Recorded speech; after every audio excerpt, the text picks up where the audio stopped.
Today we're looking at this plant, which is known as the Three-Cornered Leek, and it's really quite a pretty little plant. It's a member of the onion family.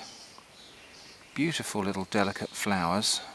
It's called the Three-Cornered Leek because the stems have a triangular cross-section.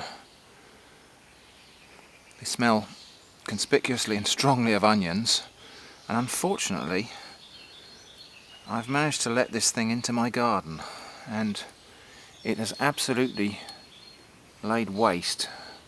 As you can see, it's just spread everywhere, and it's very difficult to eradicate because under the soil it has these tiny little bulbs that split, and also every single one of these flowers will set seed and go everywhere.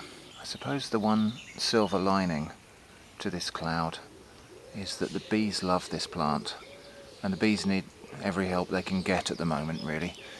Bees are in decline generally, and it's such a shame. So although this thing has wrecked our garden, I can't completely hate it because it's providing a wonderful nectar source for the bees.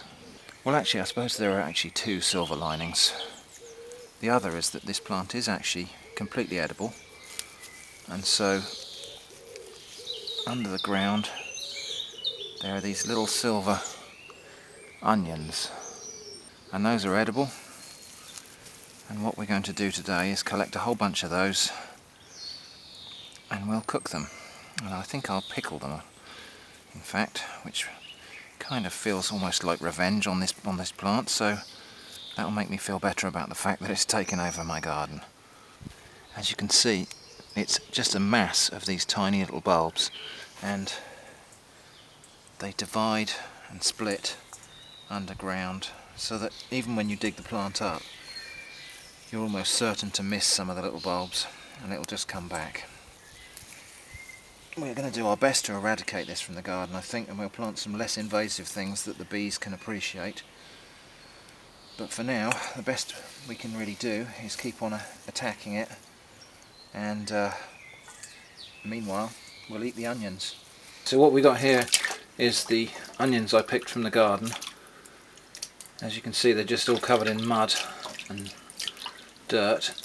I've got them soaking in a sink full of cold water here, and what I'll do now is just separate them from their roots. Just trim the roots off. Trim the tops off. So we've got a small onion like that, and then they will have another quick rinse in clear water, and they'll go into this jug here, which is full of brine. This is brine made from 300 ml of water with about 2 tablespoons full of table salt, and they'll soak in that brine for 24 hours. It's interesting because in some cases you can see here where the bulbs were in the process of splitting, and actually all we have to do here to get the little onions out in some cases is just literally pop them open like that, and they come free all on their own. So there we go. That's what the onions are like when they're peeled, and obviously all of the waste stuff, I won't be putting that back into my compost bin, or else we'll just be making the problem worse out in the garden. So that will go into the municipal food recycling. So now the rest of the onions just go into the brine solution, and then those will have to sit in there and soak for 24 hours, and then they'll be ready for pickling. Little onions have been soaking in the brine overnight. You may notice I've got twice as many as I had at the end of the last sequence. After I'd started putting these in the brine, I went back out to the garden and picked another load, so I just got nearly a whole pint jug full there now. So first step is drain the onions. I'm reserving some of the brine because I'm going to use a tiny bit of that in the pickling liquor. Now the brining has caused the onions to go kind of translucent. Actually, it's quite interesting.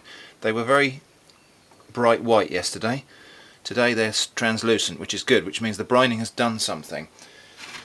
So I'll set those aside. I'm just going to set up my pickling liquor now, which is going to comprise just 100 ml of the brine, additional 150 ml of cider vinegar, 100 ml of malt vinegar.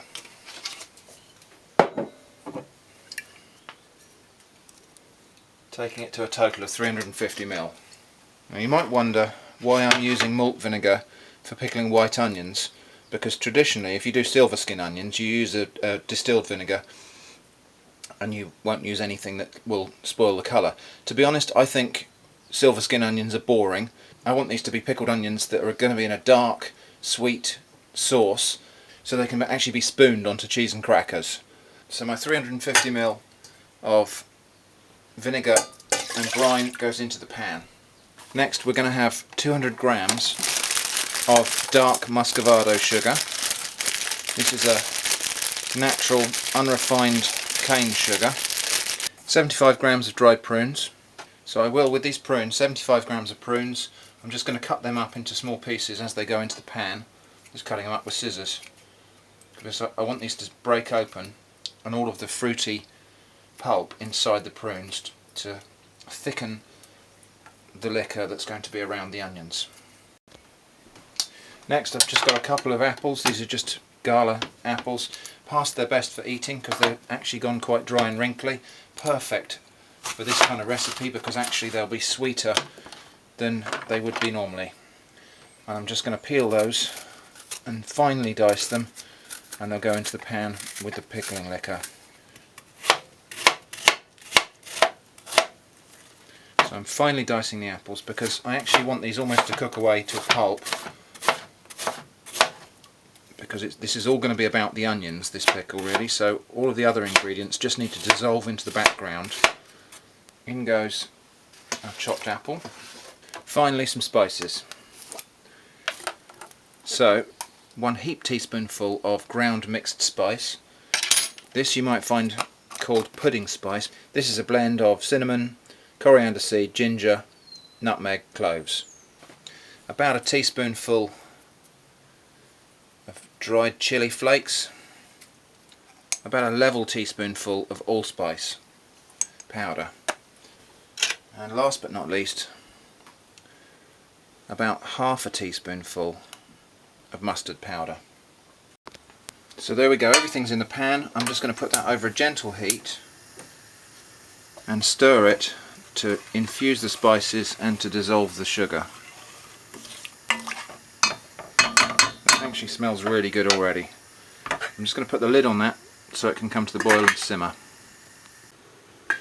Okay, this has now come to the boil. So I'm just going to turn down the heat and reduce it to a low simmer. Before I put the onions in, I want these pieces of apple to be softening and actually almost cooking down to a pulp. Meanwhile, let's just have a look at the jars. Now the thing is, when you're making pickle, often it's difficult to predict how many jars you'll need, and people say, how much does this recipe make? Does it make 2 pints, 1 pint, whatever? So the way I deal with that is just sterilise more jars than you'll need. And so I'm using a selection here of jars. These these had cherry jam in them, I think, and I've just got some smaller ones as well and different shaped ones. When we filled up the big ones, if there's a little bit left, I'll put it in a small jar. If there's a lot left, I'll probably put it in another big jar. So I'm just going to give those a wash. They've already been washed, but I'm just giving them a rinse out. To sterilise the glass part of the jar, I will put that in the oven, just on a tray at 130, and that will sterilise the glass bit. The metal bit's got a rubber seal inside it, so that can't be sterilised in the oven. So these, I just put them in a jug and pour boiling water over them. So there we go. Because we're not making jam, it's the acid in pickles that preserves them. So we don't need to be desperately scrupulous about sterilising the vessels. Boiling water will kill anything nasty on there. The vinegar will stop anything growing anyway. And the glass parts of the jar will go in the oven on a tray and will be sterilised that way. Okay, the apple's now starting to cook down and break up, so it's time to go in with our onions.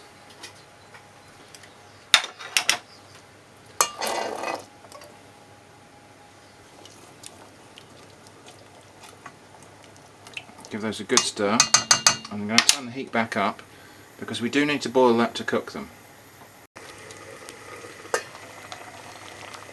So let's just have a look. It's now bubbling away nicely.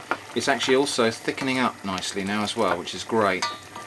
Because, as I say, what I want really is to have something that can be spooned onto cheese and crackers rather than eaten as individual pickled onions. So I'm looking for a chunky sort of chutney texture, but with whole onions in it. So I'm actually going to simmer that with the lid off now, just to reduce it down a little bit. That's probably reduced as much as I need it to now. You can see that the liquor is just coating the onions nicely now and sticking to them. And yeah, there's not too much liquid there, but I'm confident that the onions have cooked all the way through, which is important because I don't want them to ferment in the jar. So now it's time to get that in the jars. So these jars have just been heated in the oven and allowed to cool a little bit, and then I'm just going to spoon my onion mixture into them.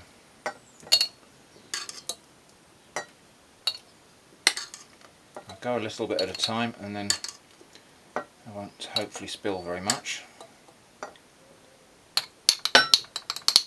It's important when you're packing pickles just to give them a little jiggle like that with a spoon, because it gets all of the air bubbles out.